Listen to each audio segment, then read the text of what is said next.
and people not wearing masks. And I've been overhearing people saying, well, I'm vaccinated, so like, why should I be wearing a mask, which, personally infuriates myself.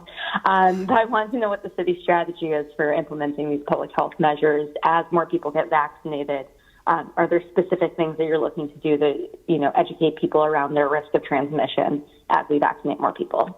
100%. A really great question. I appreciate that, Amanda. I'm going to turn to Dr. Choksi, but let me say this. We've been projecting this one for weeks and weeks, too. We want everyone to say, first of all, June's when we want to hit 5 million New Yorkers fully vaccinated. And June is the earliest we would even consider changing guidance around masks. And it may be that we continue that guidance for quite a while, depending on what's going on. We're very concerned about the variants, for example. That's a big X factor. But I think a good way for New Yorkers to think about now is for the first half of this year, from now through June, keep doing exactly what you're doing. Not just wear a mask, wear two, social distancing, all the precautions, get tested monthly.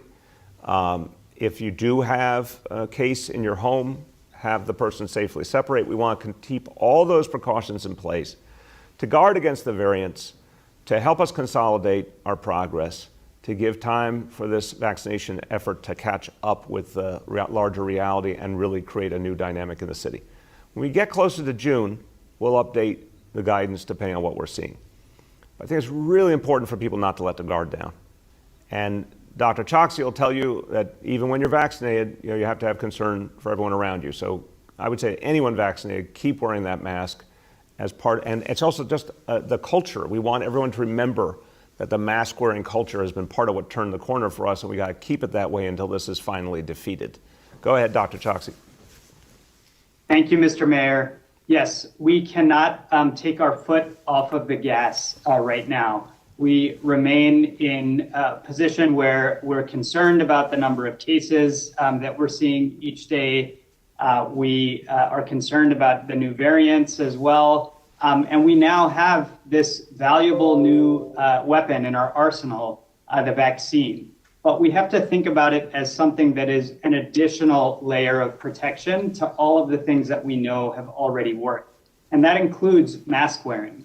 That's why you heard in our guidance last week that we are actually doubling down on ensuring that New Yorkers are wearing masks. The most important thing remains that people wear them consistently and properly, covering their nose and mouth, both indoors and outdoors. But we also suggested that 2 masks and higher grade masks should become more common among New Yorkers as well. And specifically with respect to wearing your mask after you've been vaccinated, remember, it takes time for immunity to build up.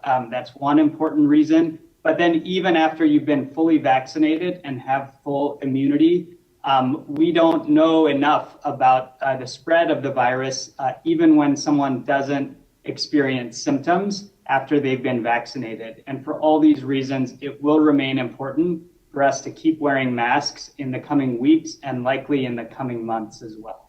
Hey, one more thing I want to note to everyone. I want to get Dr. Ted Long into this. It's really important, again, in that same vein, don't let your guard down, that anyone who gets a positive test engages with Test and Trace Corps if they need to safely separate. They receive the services. We talked about this milestone today, 10,000 New Yorkers who have used those free hotels to keep their families safe.